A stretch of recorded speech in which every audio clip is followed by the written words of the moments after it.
I love context, but sometimes context can get me into trouble at work. Hi, I'm Brett the Audi Boss, and on this channel we take a strengths-based approach to autism and ADHD in the corporate workplace. Do you ever find that your need for context can sometimes come across to an autistic person or a boss as excuses? As someone who really enjoys picking apart problems and situations at work, in particular communication problems at work, I like to get into the weeds about how a problem or a complicated situation came to be. That's one of my autistic puzzles that I enjoy doing at work. But while I enjoy diving into and solving and figuring out and untangling things, not everybody does. In particular, if you're reporting up to more senior level managers or more senior level bosses, not everyone wants all of that context and wants all of that details.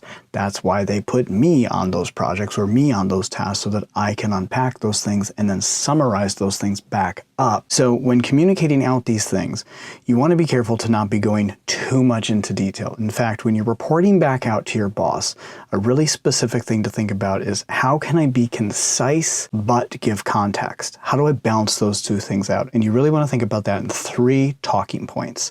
So the main talking point is, what is the background in this situation? What is the problem that we're trying to solve that I need to tell my boss or my higher ups or a more executive person? What's the basic issue here? What's essentially the summary or the brief of what they need to know? And can I keep that to about 30 seconds or kind of like an elevator speech? This would include a little bit of background and a little bit of the complexity, but not too much. Just enough to just set the stage for what it is that we're working towards, which should be that you have found a solution and what you're asking of them or what they need to weigh in on. The second part is, what solution have you discovered or what options have you found? So the first part is just what you need to report out.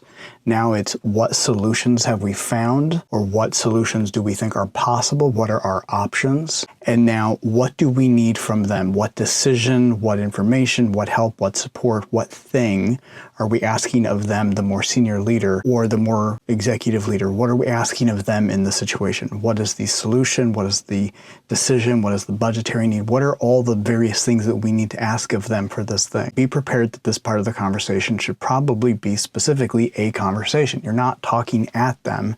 You're presenting the problem of practice. You're presenting the solutions that you've found, the discovery that you've gone through. But now we're holding this part for a conversation, so it's a back and forth. This is the part of the conversation where they will have follow-up questions, where they will want to know more details. And here's where it gets a little bit tricky. While they are asking for more details, while they are asking for more context, and while you should be prepared to give more context at this point in the conversation, you want to be careful to not give too much context. You still want to be concise in the context. If you're like me and you've done a treasure trove of investigation and unpacking and figuring out and problem solving, all these different things, you still need to put that together in a concise way to communicate that up to a more senior level person or to possibly an autistic person who may not have patience or time or interest in all of those fascinating details that you've uncovered and that you've figured out. Now, if you're in the situation and you're having trouble figuring out how to make this complex situation more concise, you can specifically say, how much time do we have, or do we have enough time for me to go into a little bit more detail, because I would be interested in sharing more detail here. But again, you have to balance this need out from how much context do you give so that it doesn't sound like excuses, because some managers, some senior leaders, some autistic people in particular tend to hear context as excuses, especially a more senior leader who doesn't have a lot of time, who's giving you just sort of a few minutes, who's trying to juggle multiple things at once in their mind with all the different things that they have to solve. They're really looking for, what's the problem? What's the solution? What do you need from me? And so really that's what we're trying to get to.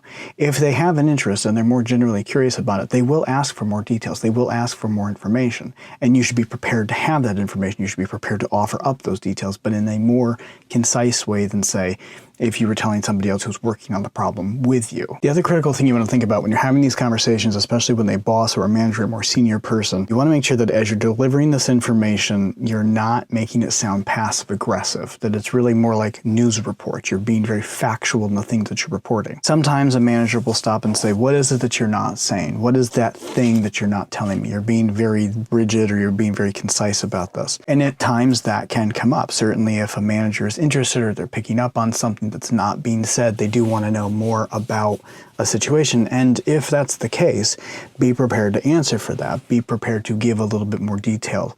They may ask you specifically, well, what's your opinion? What do you think we should do in this situation? Be prepared to have that solution ready to go, or that advice, or that formal recommendation. But it's also nice to go into that with a couple of choices. Well, if we do this, this will happen. If we do this, this will happen. We need to make a decision between these two things. What would you recommend that we do? What's your advice? How would you like for us to proceed? Things like this continues to make it a conversation and a discussion, and not necessarily a news dump or talk straight to them type of situation. Communication is definitely one of my special interests in the workplace, as I try to figure out why things go wrong, or why we have miscommunications, or why different things happen in ways that they do or don't. Sometimes the word choices that we choose or the phrasing that we choose tends to confuse other people. Sometimes our ability to find problems or see problems or anticipate problems can tend to sound like excuses, or can tend to upset other people. So it's important to try to balance out those two things with, well, here's what I'm thinking about, or here's what I'm concerned about. A trick that I often like is I wonder. Well, I like this thing, I'm wondering about. Phrasing something in a I'm wondering about helps it so that you're not bringing up, well, problem.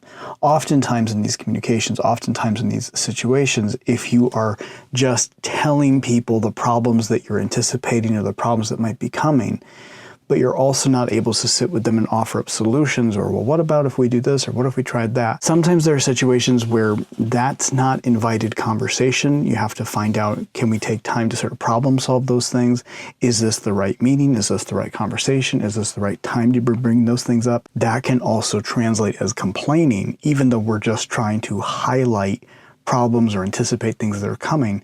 It's not often heard that way. Sometimes people misunderstand that sort of thing, and we have to be careful of that.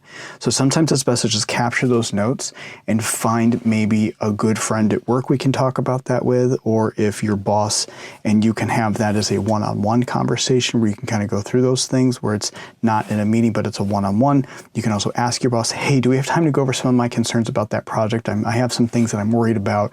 I have some things that I'm concerned about that I'd love to run down through with you. Some of those conversations, you want to be prepared to come with solutions to some of those things, or ideas for how we can approach those things, so that it doesn't always sound like just naming problems. Some managers, if they're only tuning into just that list of, hey, watch out for this, watch out for that, that can translate to them as just hearing complaints or worries or anxieties without solving problems. And if they don't hear you bringing solutions to those problems, and they only hear you calling out problems, then that person can be seen or heard as just making trouble, or a complainer, or passive aggressive, or all these different things, which is not your intent, but it may not land that way if that's how it plays out. I'm Brett the Audio Boss. I am autistic and ADHD. I've been in a leadership position for over 10 years, and I have over 10 years of leadership training. Please like and subscribe, because it really does help the channel grow. If you have a question or a topic or something you'd like for me to make a video about, let me know in the comments. Thanks for watching, and please be sure to check out some of the other videos while you're here.